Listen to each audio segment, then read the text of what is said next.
우리가 지난 시간 동안에 예수님의 12제자에 관하여 계속 보아왔습니다. 예수님의 12제자는 처음에 베드로부터 시작해서 오늘 우리가 마지막으로 보는 가룟 유다에 이르기까지, 사실 우리가 12명의 예수님의 제자라고 하는 것은 알고 있지만, 하지만 그 제자의 이름을 사실은 다 외우고 있지는 못했었던 게 사실이고, 그리고 그 12명의 제자 한 사람 한 사람에게 어떠한 의미가 있는지, 또 어떤 하나님의 부르심이 있었는지에 대하여서는 사실 우리가 이렇게 깊게 들여다볼 기회는 별로 없었던 것 같습니다. 하지만 이번 이 주일 예배의 시간들을 통하여서 예수님의 12제자들이 예수님과 어떠한 관계 속에 있었고, 그 한 사람 한 사람에게서 발견하게 되는 또 의미는 무엇인지에 대하여 볼 수 있었다는 점에서 굉장히 또 은혜롭고 긍정적인 시간이 아니었나라는 생각을 합니다. 물론 12명의 제자들에 있어서 말씀을 이렇게 전할 때 어떤 제자들은 준비하기 어려웠던 건 사실입니다. 내용이 딱 한 줄 있거나 아니면 내용이 없거나, 그래서 어려운 부분들이 있었지만, 하지만 그래도 지난 11주의 여정을 잘 마치고 이제 마지막 가룟 유다에 대한 말씀을 나누게 되면서 또 하나님께서 주시는 은혜가 여러분에게 있게 되면 좋겠다라는 그런 생각을 해보게 됩니다. 예수님께서 부르셨던 12명의 제자들은 예수님께서 밤을 새워서 기도하셨던 그 기도의 결과였습니다. 우리 말씀을 잠깐 읽도록 하겠습니다. 누가복음 6장 12절에서부터 13절까지의 말씀을 같이 읽겠습니다. 시작. 그 무렵 예수께서 기도하시기 위해 산으로 올라가 밤을 새워 하나님께 기도하셨습니다. 날이 밝자 예수께서는 제자들을 불러 그중 12명을 뽑아 사도로 부르셨습니다. 아멘. 예수님께서 제자들을 부르실 때에 분명하게 우리에게 알려주시는 것은 밤을 새워서 기도하신 이후에 12명의 제자를 부르셨다라고 하는 사실입니다. 밤을 새워서 12명의 제자를 부르셨다고 하는 것은 어떠한 의미가 있을까요? 먼저는 기도가 중요하다는 거예요. 기도의 우선성, 그리고 중요성이라고 할 수 있습니다. 기도한다는 것은 하나님의 뜻이 무엇인지를 여쭈어 본다라고 하는 의미를 가지고 있죠. 동시에 내 뜻과 나의 뜻과 하나님의 뜻이 충돌하게 될 때에 내 뜻을 고집하지 않고 하나님의 뜻에 맞춘다라고 하는 의미를 담고 있겠습니다. 이것이 제자도의 핵심이라고 할 수 있어요. 나를 따르라, 자기를 부인하고 자기 십자가를 지고 라고 하는 우리 오늘의 교회 올해 표어도 마찬가지입니다. 이것이 가능한 것은 지속적으로 주님의 십자가 앞에 나아가서 주님의 뜻이 무엇인지를 구할 때, 주님께 기도할 때, 그 기도함으로 하나님의 뜻을 구하면서 내 뜻을 버리는 그 과정들을 통하여 철저히 하나님을 의존하는 것이 이제 필요한 거죠. 그것이 예수님께서 12명의 제자들을 선택하실 때, 부르실 때의 모습에서 발견할 수 있는 첫 번째 내용입니다. 또 하나는 제자들을 향한 예수님의 선택과 그 부르심, 그래서 예수님께서 선택하신 12명의 제자들이 베스트 멤버는 아니었을 수 있다라고 하는 것을 이 자리에서 우리가 생각해 볼 수 있어요. 그러니까 주님의 뜻을 가장 잘 실천할 사람들로 선별하여서 채운 명단이 아니라는 겁니다. 사회적으로 더 영향력 있고 능력 있고 장점이 많은 사람을 부르신 것이 아니었다. 우리는 다 알지는 못하지만 그 주님의 선택에는 어떠한 기준이 있었던 것 같고, 그래서 그 기준에 합당했는지 어땠는지 잘은 모르겠지만 예수님께서 선택하신 12명의 제자를 보면 그들은 여전히 세상적인 출세를 꿈꾸고 있었던 사람들이었고, 가르쳐줘도 알아듣지 못하는 제자들의 모습을 가지고 있고, 믿음이 부족한 제자들의 모습, 또 우리가 오늘 보겠지만 배신하는 제자의 모습까지 있었어요. 그러니까 온전한 팔로워 12명이어도 예수님의 사역들이 온전히 이루어지기 쉽지 않았을 텐데 예수님의 제자들은 그렇지 않았다는 거죠. 그런데 기도하고 나서 예수님께서 그들을 주님의 제자로 부르셨다라고 하는 것은 제자들의 능력 혹은 제자들이 가지고 있는 어떤 능력이나 어떤 스킬 이런 것들보다 더 중요한 것은 주님의 뜻이고 주님의 일하심이다라고 하는 것을 분명하게 알려주는 것이라고 할 수 있습니다. 그러니까 주님께서는 떡 5개와 물고기 2마리로 수많은 사람들을 먹일 수 있는 능력이 있으신 분이잖아요. 우리가 오병이어를 주님께 드린다면 주님은 그것을 사용하셔서 놀라운 기적을 베푸시는 그 기적의 현장으로 우리를 초대하시는 거죠. 그렇다면 그 핵심은 뭐냐?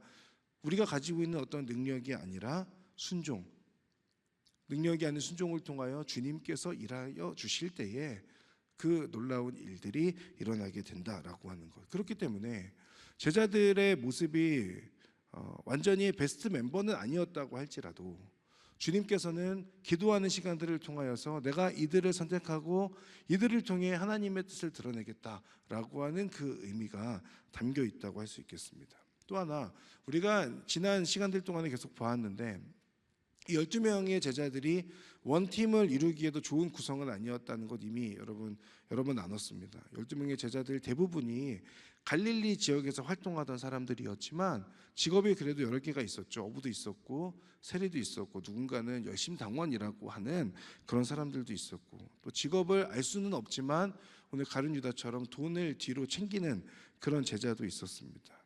그럼에도 불구하고 예수님께서는 그들을 선택하시고 하나님의 나라를 이루어갈 그 공동체를 이루는 사람들로 부르셨어요.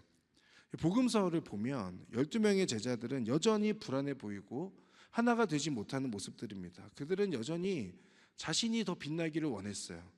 그리고 자신이 더 빛나기를 원하면서 높아지고 싶었고 그리고 함께하는 제자들이 있지만 그들보다 더 인정받고 싶은 욕구가 여전히 그들 가운데 있었습니다.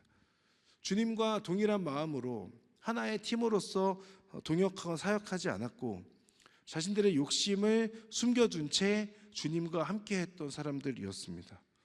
그럼에도 주님께서는 제자들과 함께 십자가를 통한 구원의 문을 열기 위해서 이들과 함께 그 순종의 길을 걸어가신 거예요.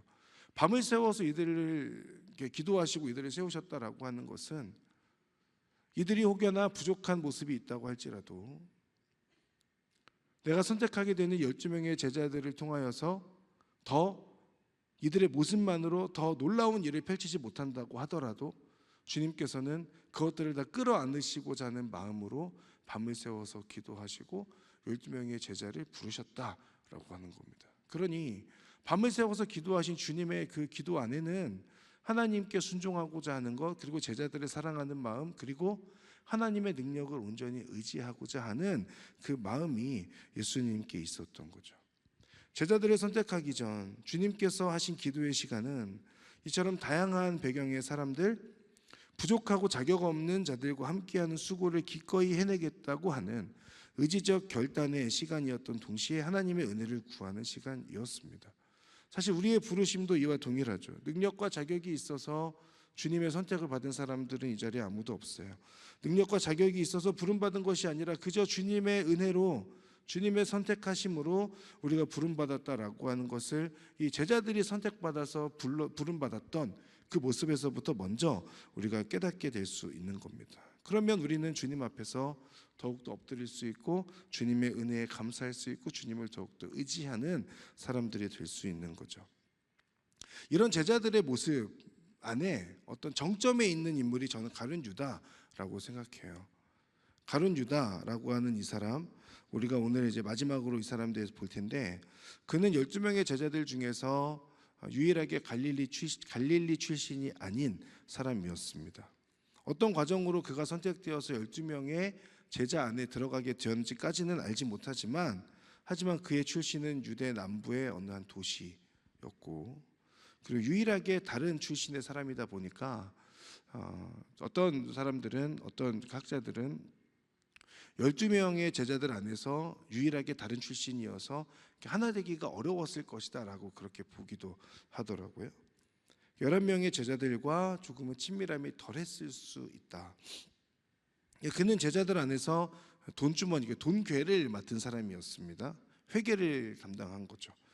다른 제자들보다 교육을 많이 받았을 것이고 계산도 더 빠른 사람이었을 것으로 보여요. 그리고 그때 당시에 뭔가 이렇게 헌금, 돈을 맡고 있다고 하는 것 그 자체가 그 사람이 가지고 있는 어느 정도의 능력 혹은 인정받는 부분들이 있었다라고 하는 것을 확인할 수 있고 다른 제자들에 비해서 조금 더 큰 도시에서, 그러니까 갈릴리 시골이 아니라 큰 도시에서 교육을 받았던 사람으로서 상대적으로 더 똑똑하고 그로 인하여 그들 안에서 신뢰받는 사람이었을 것이다 라고 하는 의미를 가지고 있죠. 그러니까 가룟 유다는 다른 11명의 제자들과는 다르게 조금 더 합리적인 사람, 그리고 엘리트 어떤 교육을 받았던 사람이라고 볼 수 있습니다. 그러나 우리 모두가 잘 알고 있는 것처럼 가룟 유다는 예수님을 은 30에 팔아 넘기는 그런 제자가 됩니다. 그리고 스스로 목숨을 끊는 사람이 되죠. 그래서 당시에 가장 원래는 영광스럽고 모두가 사용하기 원했던 이름 유다였지만, 그 가룟 유다 이후부터는 기독교 역사에서도 유다라고 하는 이름을 사용할 때 그다지 선호하지 않는 이름이 되고, 우리가 지난주에도 봤습니다만 굳이 자신의 이름을 소개할 때에도 혹은 누군가를 소개할 때에도 이 사람 이름이 유다인데 가룟 유다가 아닌 유다다라고 그렇게 설명할 만큼 가룟 유다가 가지고 있었던 그 임팩트가 굉장히 컸던 것으로 보입니다. 부정적 의미로서의 큰 족적을 남겼던 사람이 가룟 유다였던 거죠. 그런데 여러분, 가룟 유다를 잘 우리가 생각을 해보면 이 사람이 처음부터 예수님을 팔아넘길 생각을 가지고 예수님을 따랐던 사람은 아니었을 것 아닙니까?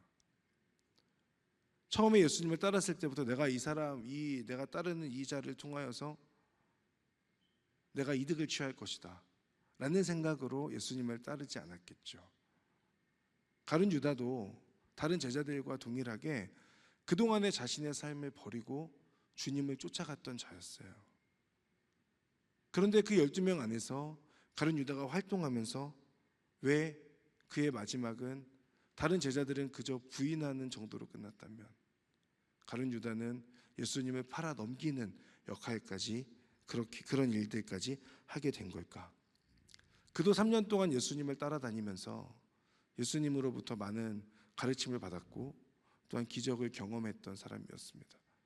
그럼에도 그가 마지막을 우리가 알고 있는 그 마지막으로 마무리하게 된 것은 예수님과 함께하는 그 상황 속에서도 여전히 그에게 채워지지 않는 무언가의 결핍이 있었다는 거예요. 그리고 그 결과가 가룟 유다의 마지막의 모습으로 드러나는 겁니다. 이 지점에서 가룟 유다가 가지고 있었던, 예수님을 따르면서도 가지고 있었던 그 결핍을 오늘 저는 설교 제목에서 내면의 빈틈이라고 설명을 하고자 합니다. 그러면 가룟 유다에게서 발견할 수 있는 내면의 빈틈들은 무엇들이 있을까? 세 가지로 정리를 해본다면, 첫 번째는 탐욕과 가식이라고 할 수 있어요. 자신의 이기적인 마음을 가지고 마치 거룩한 것처럼 포장하고 있는 거죠. 그는 제자들 안에서 돈주머니를 맡은 사람이라고 했습니다. 요한복음 12장 2절에서부터 6절까지의 내용을 보면 가룟 유다가 어떤 사람이었는지를 확인할 수 있는데요. 우리가 좀 길긴 하지만 같이 한번 읽어보도록 하겠습니다. 시작. 그곳에서 예수를 위해 잔치를 베풀었습니다. 마르다는 음식을 달랐고 나사로는 예수와 함께 음식을 먹고 있는 사람들 가운데 함께 있었습니다. 그때 마리아가 매우 값비싼 향유인 순수한 나드 1리트라를 가져다가 예수의 발에 붓고 자기 머리털로 예수의 발을 닦아드렸습니다. 집안은 온통 향내로 가득했습니다. 그때 제자들 중 하나이며 나중에 예수를 배반할 가룟 유다가 말했습니다. 왜 이 향유를 300데나리온에 팔아 가난한 사람들에게 주지 않고 낭비하는가? 그가 이렇게 말한 것은 가난한 사람들을 생각해서가 아니었습니다. 그는 돈주머니를 맡고 있으면서 거기에 있는 돈을 훔쳐가곤 했기 때문입니다. 아멘. 가룟 유다는 노동자의 1년치 연봉에 해당되는 그 매우 값비싼 향유를 사용해서 자신의 머리털로 예수님의 발을 닦아드리는 그 마리아의 행동을 보면서 이야기하죠. 왜 이 향유를 300데나리온에 팔아서 가난한 자들에게 주지 않고 낭비하는가라고 이야기합니다. 가난한 자들을 돌봐야 된다. 가난한 자들을 늘 챙겨야 한다. 말씀하셨던 예수님의 가르침에 굉장히 부합하는 것 같은 그런 표현이고 그런 말이에요. 그러나 오늘 본문은 분명하게 가룟 유다의 이 말이 가난한 자들을 생각해서 한 말이 아니라고 하는 것을 확인시켜 줍니다. 그가 습관적으로 돈을 훔쳐가는 도둑이었다라고 그렇게 얘기하고 있어요. 가룟 유다에게는 가난한 사람이 마치 자신인 것처럼, 자신이 돈을 가져가야 되는데 이거를 왜 다른 사람에게 주느냐라고 하는 그런 뉘앙스로 이 300데나리온, 이것을 팔아서 가난한 사람들에게 나눠줘 쓰면 됐는데 왜 이것을 예수님의 발에 부음으로 인하여 낭비하느냐라고 그렇게 설명하고 있는 거죠. 자신의 욕심이 채워지지 않는 데서 오는 뭔가 그 행동에 대한 지적이라고 할 수 있습니다. 이런 탐욕과 가식적인 행동이 어디에서 또 나타나냐면 누가복음 22장에서 나타납니다. 예수님을 은 30에 팔아 넘기게 될 때 예수님께 행동하는 그 신호가 입맞춤이라고 하는 점에서도 드러나죠. 입맞춤이라고 하는 것, 가장 친밀함의 행동이고 존경의 표시였어요. 그런데 이 행동을 통하여서 오히려 그것을 배신의 도구로 사용하게 됩니다. 예수님을 경외하는 것처럼 행동하지만 결국은 자신의 목적을 이루기 위한 행동, 그것이 이제 가룟 유다의 행동이었던 거예요.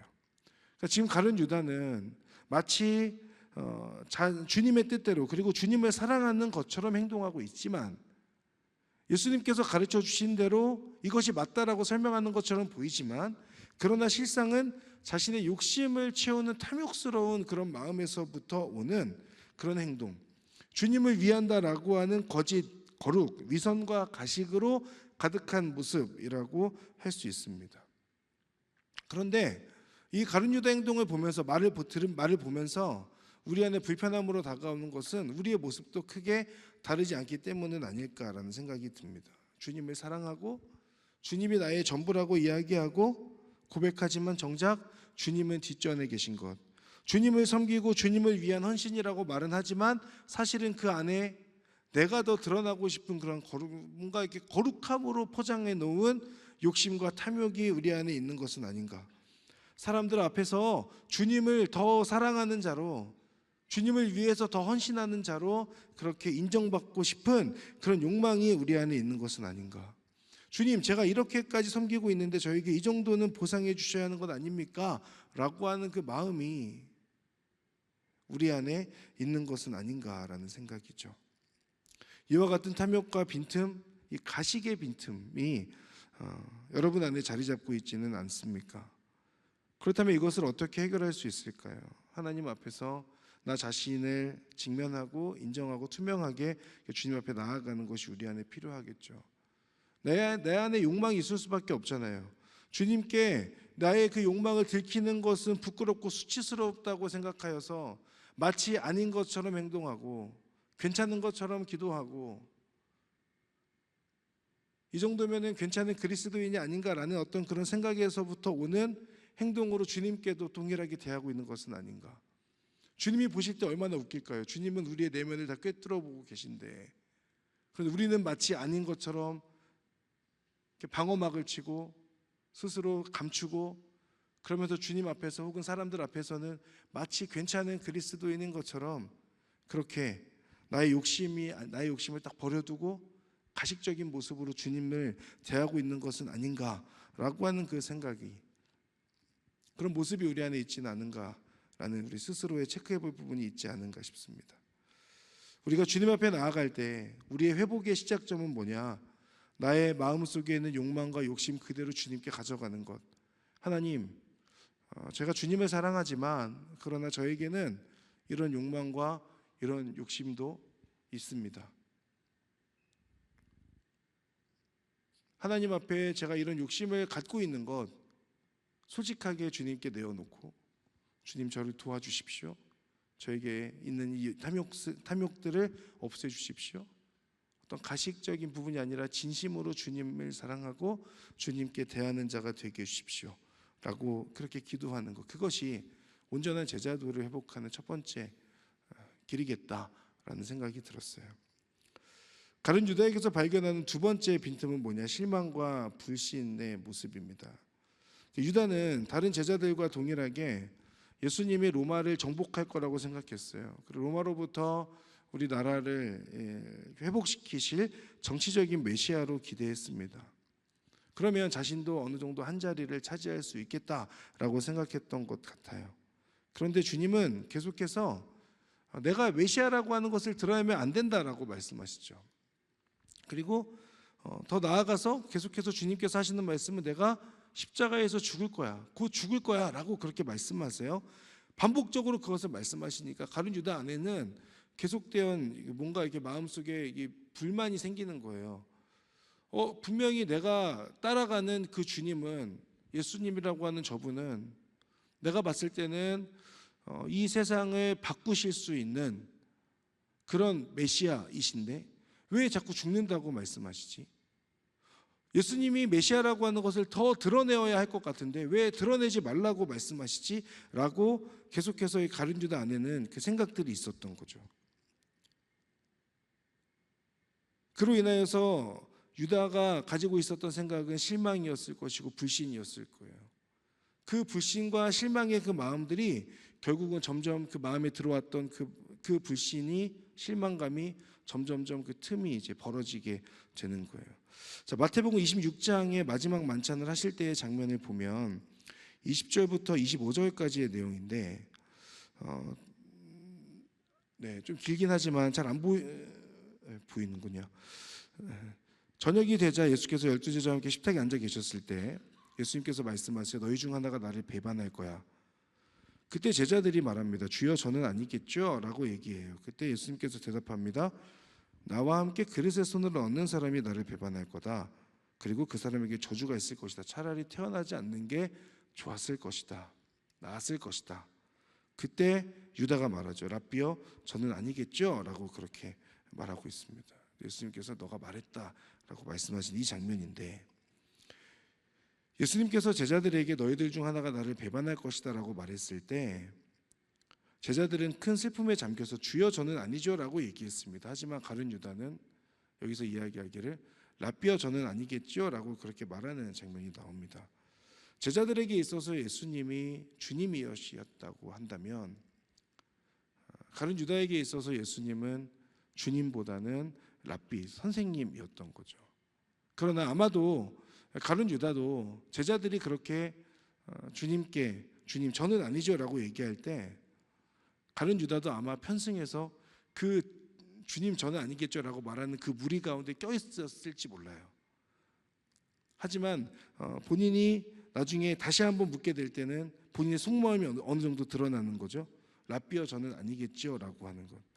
자신의 기대와 소망이 이루어지지 않을 것을 점점 예감하고 있는 가룟 유다는 예수님이 자신의 삶의 주관자이신 주님, 자신의 모든 것을 걸고 따를 수 있는 주님으로 인정하기보다는 내 성공을 위하여서 나를 가르쳐 주시는 어떤 선생님 정도로만 여겼던 것으로 보입니다. 가룟 유다의 모습을 보면서 우리의 믿음을 생각해 본다면 우리의 믿음은 내가 원하는 것을 얻을 때가 아닌 나의 뜻대로 이루어지지 않을 때 사실 진짜 믿음이 드러나는 거죠. 내 기대와 뜻과 소망이 꺾이게 될 때, 내가 정해놓은 그 응답의 타이밍이 뭔가 늦어지는 것 같을 때 마음속에는 불평과 불신이 생겨나고 그 틈을 가지고 불신의 틈이 점점 생겨나면서 더 많이 갈라지기 시작하는 거예요. 가룟 유다의 모습을 보면서 이것이 우리의 모습은 아닌가 또 생각해 보게 됩니다. 주님께서 내가 원하는 대로 이루어 주신다면 주님은 신실하신 분이세요. 내가 기도하는 대로 주님께서 응답하여 주신다면 주님은 나를 사랑하시는 주님입니다. 그런데 내가 원하는 대로 기도했는데 그대로 이루어지지 않으면 그럴 때 주님은 나에게 관심이 없으신 분, 그저 실망스러운 분이 되는 거죠. 저와 여러분의 모습 속에서 내가 주님께 기도하지만 그러나 기도하는데도 불구하고 주님께서 내 기도대로 응답해 주시지 않을 때, 혹은 나의 상황이 내가 기대했던 대로, 내가 꿈꾸고 계획했던 대로 나의 삶이 진행되어지지 않고 있을 때 여러분은 주님께 어떠한 마음을 가지고 계속해서 나아가고 계세요? 가룟 유다는 그럴 때 자신의 마음에 찾아왔던 그 불신의 틈, 그 틈 안에 계속해서 그 주님을 향한 불신을 채워감으로 인하여서 그 틈이 계속해서 갈라지는 거예요. 나중에는 그 틈으로 뭐가 들어오니 사탄이 들어오게 되고 악한 마음이 들어오게 되는 거죠. 하지만 우리의 믿음, 우리의 신앙은 내가 원하는 대로 나의 삶이 나의 계획대로 이루어지지 않는다고 하여도 주님께서 내 삶을 포기하지 않으신다는 것, 여전히 나를 사랑하신다라고 하는 그 믿음을 갖는 것, 그리고 주님께 신뢰를 고백하며 기도하는 것을 포기하지 않는 것, 내 뜻대로 이루어지지 않을 때의 실망과 불신이 아니라 나를 위해서 생명을 버리신 주님께서 여전히 나를 향한 선하신 계획을 가지고 있다는 그 믿음의 고백, 이것이 우리의 고백이어야 하지 않을까. 내 안에 찾아오는 주님을 향한 불신의 그 틈바구니 속에서 여전히 나를 사랑하시고 나를 채우시는 그 주님의 은혜로 말미암아 나의 빈틈이 은혜로 채워지는 것을 경험하는 것, 그것이 우리에게 필요한 모습이 아닐까. 가룟 유다의 모습을 보면서 주님을 향한 실망과 불신이 처음에는 아니었을 텐데 예수님을 따라가는 시간들 속에서 점점점 그 불신과 실망감이 커짐으로 인하여서 결국은 주님을 향한 고백이 주님이 아닌 그저 선생들 중에서 한 명으로서, 그리고 자신이 여전히 원하는 것이 있지만 그러나 마치 가식적으로 주님을 이용하는, 주님 앞에서 괜찮은 것 같은 그런 모습으로 살아가는 것을 통하여 그의 마음속에는 주님을 향한 그 간격이 점점 벌어져 가고 있었던 거예요. 그 빈틈의 끝이 뭐냐? 오늘 본문에서 보는 요한복음 말씀 13장 26절과 27절의 말씀이라고 할 수 있어요. 26절 27절 같이 읽도록 하겠습니다. 시작. 예수께서 대답하셨습니다. 내가 이 빵 한 조각을 적셔서 주는 사람이 바로 그 사람이다. 그리고 예수께서 빵 한 조각을 적셔서 시몬의 아들 가룟 유다에게 주셨습니다. 유다가 빵을 받자 사탄이 그에게 들어갔습니다. 예수께서 가룟 유다에게 말씀하셨습니다. 내가 하려는 일을 어서 하여라. 예수님께서는 가룟 유다의 마음을 꿰뚫어 보셨고 여전히 가룟 유다 안에는 아까 앞에서 말씀드린 것처럼 탐욕과 가식의 빈틈이 찾아와 있고 그리고 실망과 불신의 빈틈이 찾아와 있어요. 주님과의 그 관계 속에서 가룟 유다에게 찾아와 버린 그 빈틈 안에 이제는 고집과 완악함까지 포함되게 되는 겁니다. 가룟 유다의 마음이 처음부터 주님을 팔고자 함은 아니었는데, 그런데 그 틈으로 계속해서 탐욕과 가식과 실망과 불신이 들어오기 시작하면서 이제는 그 상태에서 예수님께서 유다에게 빵 한 조각을 주시는 거죠. 빵을 주신다고 하는 것, 그것은 당시 최고의 VIP들을 대접하는, 접대하는 모습 중에 하나였다 그래요.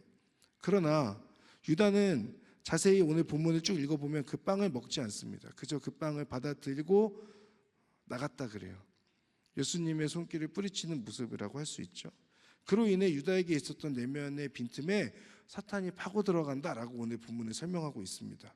그러니까 우리는 이 장면을 보면서 한 가지 오해할 수 있습니다. 주님께서 빵을 주셔서 사탄이 유다에게 간 거 아니야? 라고 그렇게 생각할 수 있지만 이것은 이제 오해인 거죠. 왜냐하면 이 모습을 보면서 우리가 생각해야 되는 건 주님께서 가룟 유다에게 한 번 더 기회를 주시는 것이라고 생각해 볼 필요가 있어요. 네가 하려는 일을 어서 하여라 라고 하는 것. 이 말씀도 내가 하고자 하는 것을 속히 하라 라고 하는 말씀이라기보다는 너의 마음을 내가 알고 있으니 지금이라도 돌이켜야 된다라는 그 메시지인 거예요. 마태복음 26장에 가서 보면 유다가 무리들을 이끌고 와서 예수님께 입을 맞추게 될 때 주님께서 말씀하세요. 친구여, 무엇을 하려고 여기에 왔느냐라고 물으십니다. 근데 유다가 왜 왔는지를 몰라서 하시는 질문이 아니잖아요. 이제라도 돌이키지 않겠느냐라고 하는 그 메시지가 그 안에 담겨 있는 거죠. 그러나 유다는 그럼에도 불구하고 자신의 마음을 꺾지 않고 자신이 처음에 마음 먹었던 그대로 예수님을 팔아 넘기는 행동을 하게 되죠. 여러분, 주님은 상한 갈대를 꺾지 않으시고 꺼져가는 불꽃을 끄지 않으시는 사랑의 주님이시잖아요. 계속되는 불신의 고집 앞에서 주님은 여전히 내가 너를 사랑한다, 내가 너를 신뢰하고 있다라고 하는 그 메시지를 던지고 계신 거예요. 가룟 유다의 그 본문들을 살펴보면 예수님께서 가룟 유다에게 계속해서 힌트를 주세요. 그런데 가룟 유다는 예수님께서 무엇을 말씀하시는지에 대하여 온전히 깨닫지 못하고 자신이 가지고 있는 그 욕망 혹은 불신, 실망감, 그 마음을 계속해서 키워갑니다. 그리고 나서 결국은 자신의 생각대로 주님을 팔아넘기는 행동으로까지 이어지게 되는 거죠. 주님을 부인하고 주님으로부터 멀어지고자 하는 우리의 고집과 완악함, 그러나 그보다 더 강한 고집으로 변함없이 우리를 사랑하시는 주님이 계신다라고 하는 것을 우리 모두 다 사실은 기억할 수 있어야 하는 거예요. 그럼에도 불구하고 여전히 죽지 않는 나의 자아를 주님께 아뢰면서 주님 저를 불쌍히 여겨주십시오, 도와주십시오 라고 하는 그 간구가 우리에게 필요한 거죠. 여러분, 오늘 우리가 가룟 유다에게서 보여지는 세 가지 모습의 빈틈을 보았습니다. 첫 번째는 첫 번째는 탐욕, 욕심의 모습, 가식의 모습이었습니다. 탐욕과 가식으로 가득한 그런 가룟 유다의 모습, 또 하나는 실망과 불신의 모습이죠. 여러분, 우리가 세상 속에 살아가면서 가룟 유다처럼 주님께 실망할 수도 있고 내가 원하는 대로 이루어지지 않는 주님 앞에 불만을 이야기할 수도 있습니다. 그리고 여전히 나의 욕심대로 행동하고 나의 욕심을 채우기 위해서 주님을 믿는 사람이 있을 수도 있습니다. 그리고 사람들 앞에서 혹은 주님 앞에서 투명한 모습보다는 가식의 모습으로 살아가는 사람이 있을지도 모릅니다. 그런데 우리가 기억해야 할 것은 주님께서 가룟 유다에게 계속해서 돌이킬 기회, 그 말씀들을 해주고 계셨다라고 하는 것, 그리고 가룟 유다는 얼마든지 주님으로부터 자신을 돌이킬 수 있는, 죄로부터 자신을 돌이킬 수 있는 그런 시간과 기회들이 많이 있었다는 것. 3년의 시간이나 있었어요. 그러나 가룟 유다는 처음에 그 마음을 잃어버리고 자신의 마음에 조금으로 찾아왔던, 처음에는 조금 씨앗과 같이 찾아왔던 그 불신과 실망의 마음들을 계속해서 키워갔던 거예요. 그 마음을 키워가는 것을 통하여서 결국은 마지막에 예수님을 죽이는 데까지 나아가게 됐던 거죠. 우리가 살아가면서 예수님을 믿으면서 우리 안에 불신의 씨앗이 자라날 수 있습니다. 실망의 씨앗이 생길 수 있습니다. 하지만 그 마음을, 그 씨앗을 계속해서 놔두고 그 씨앗에 나의 죄를 더하여서 계속 물을 주고 햇볕을 쬐주면 그 씨앗은 점점점 자라나는 거예요. 그리고 그 씨앗에서부터 자란 열매는 결국 가룟 유다의 마지막처럼 예수님을 팔아넘기고 예수님으로부터 돌이키는 그런 모습으로 나타나게 되는 거죠. 사랑하는 여러분, 우리가 예수님을 믿고 살아가면서 세상 속에서 나의 마음 가운데 찾아오는 그런 불신의 씨앗들, 불신의 빈틈들 생길 수 있지만 그것들이 내 안에 찾아오게 될 때 그것을 그냥 괜찮겠지라고 하고 그냥 내버려 두는 것이 아니라 그 작은 것에서부터, 작은 틈부터 주님께 가지고 나가야 돼요. 그리고 그 자리에 주님의 은혜를 채워야 돼요. 주님께 간구하고 도와달라고 요청하고 기도하고 지금의 그 불신과 나의 실망감과 나의 탐욕들, 그런 것들이 주님께서 원하시는 것이 아니다라고 하는 그 마음을 가지고 그 사탄의 시험 앞에 지지 아니하고 주님의 은혜를 구하고 주님의 은혜를 우리의 그 마음의 빈틈에 채워갈 때 우리 안에 그 모든 실망감들이 사라질 것이고 또한 주님의 은혜와 주님의 인도하심을 믿고 나아가는 저와 여러분들이 될 수 있다고 저는 믿습니다. 그러니 그 마음에 생겨나는 죄의 빈틈들을 여러분 잘 직면할 수 있도록, 그리고 하나님께 가져가서 기도할 수 있도록, 그리고 내 노력으로 끝날 수 없어, 내 노력으로 해결할 수 없으니 주님께 도움을 요청하고 주님의 은혜를 간구하고, 주님 저의 모습에 이런 모습이 있는데 이 모습을 그대로 내버려 두지 않도록 은혜를 주십시오, 도와주십시오, 그렇게 기도할 수 있는 저와 여러분들이 될 수 있으면 좋겠어요. 가룟 유다가 걸어갔던 그 길을 답습하지 않는 것, 처음의 시작은 아니었지만 점점 커져갔던 주님을 향한 실망과 불신의 그 마음들, 탐욕의 그런 모습들, 그것들로부터 여러분 마음들을 지키시기를 바랍니다. 그것들을 지켜낼 때 우리는 또 다른 가룟 유다가 되지 않을 수 있어요. 기도함으로 우리의 마음속에 있는 그 빈틈들을 하나님의 은혜로 채워가는 저와 여러분들이 될 수 있기를 바랍니다. 우리 같이 찬양하며 기도의 자리로 나아가겠습니다.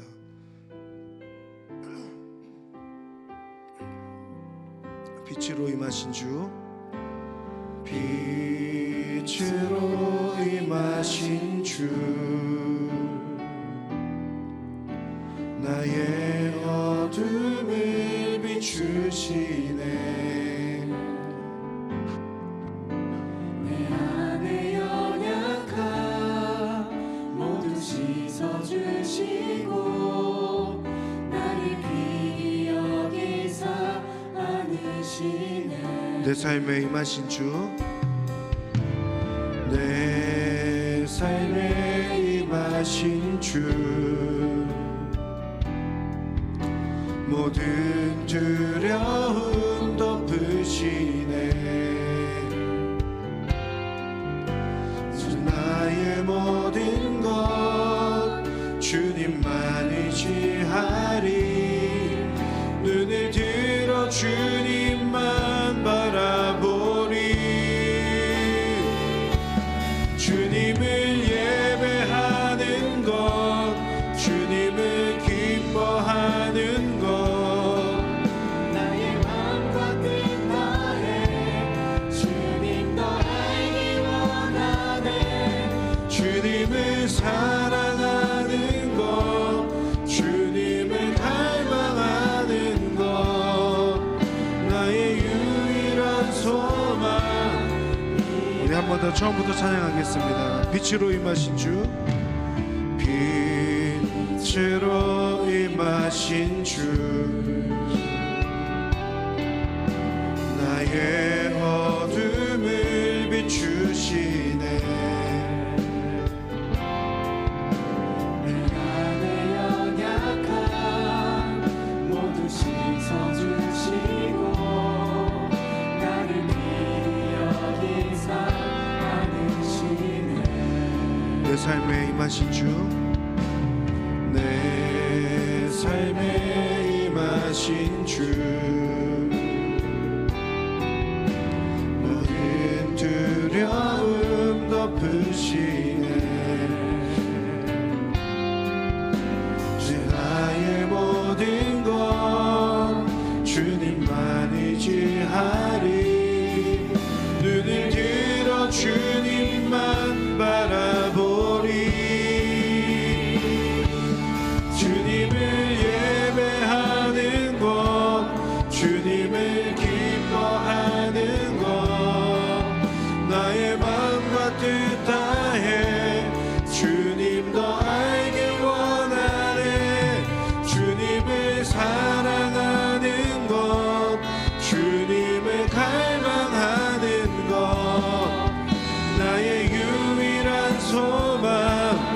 이 주님을 예배하는 것, 주님을 예배하는 것, 주님을 기뻐하는 것, 나의 마음